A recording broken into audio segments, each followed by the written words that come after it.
everybody, and welcome to another DVD review. Today I have a horror movie review by the name of a film that just came out today by the name of Sinister. If you don't know what Sinister is, it stars Ethan Hawke, and the basic plot of Sinister is Ethan Hawke's character in this movie is a writer or an author, who writes books, and he writes books on murderous, very grisly crime stories that happened, and that are true. And he writes novels about these murderous crime stories. So he moves to this new house near where a murderous, I won't say what the murderous thing is, but a murderous story of some kind happened near the house that his family moves to. And he moves to this house so he can have a better idea of the crimes that happened. And so when he moves there, he starts to do a little research on the crimes.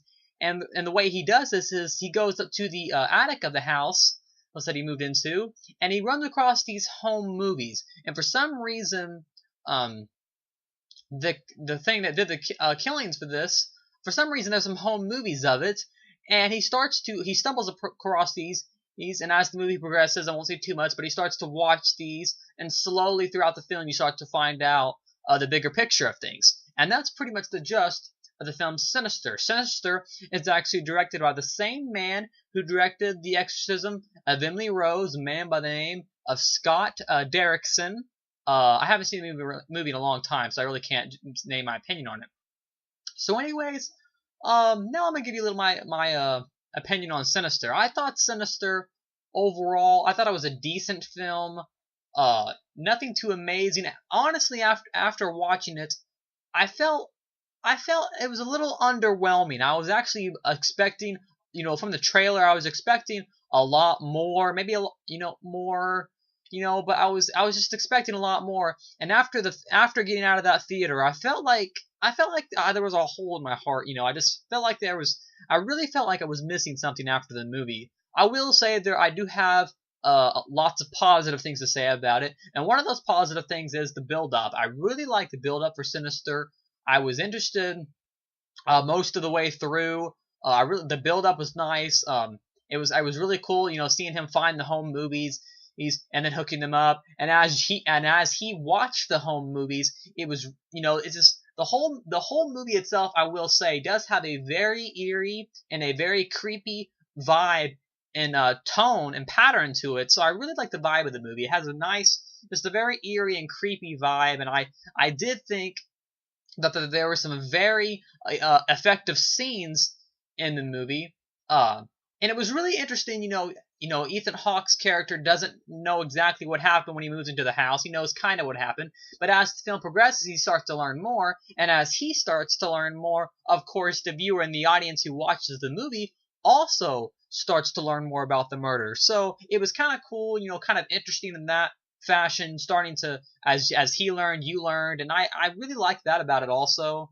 But the main problem I had, as I said earlier, was I felt that it just didn't give me enough. It had a decent premise, and then I don't want to say too much, but there's kind of a twist thrown in there at the very, very end of the movie. There's kind of a twist, and I almost wish that twist wouldn't have been there. I will admit I liked the twist.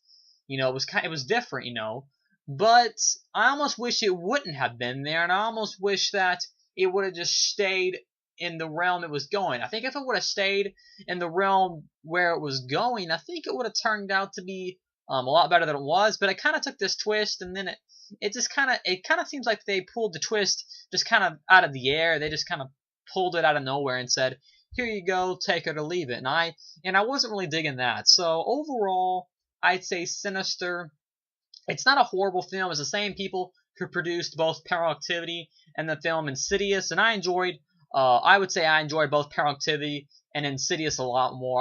Out of all those, I probably enjoyed Insidious the most. I really enjoyed Insidious. But overall, it's gotten kind of mixed reviews. Rotten Tomatoes gives it a 60%, and I believe they say it falls under a lot of horror genre cliches, as they say. But they say overall it gives the genre a fresh new twist, and I don't know if I agree with that. I don't think it's anything fresh or new in any way. In fact, the entire movie is kind of cliche if you think about it. But overall, Sinister, I wouldn't say it's a complete waste of time, But after watching it, you feel that way because you feel like you were expecting a tad more. Overall, I'd give Sinister maybe a 7, maybe even a 6.5.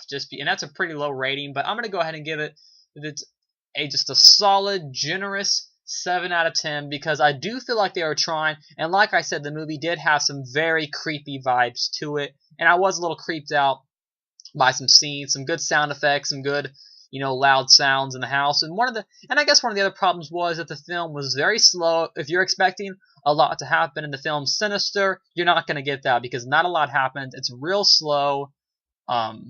It's really slow. But the build-up's nice. The build-up is nice. Anyways, that's my thoughts and consensus on the film Sinister, directed by Scott Derrickson. Thanks for watching, and thank you to my subscribers. Like, comment, subscribe to my page below, and I'll see you guys later with another movie review.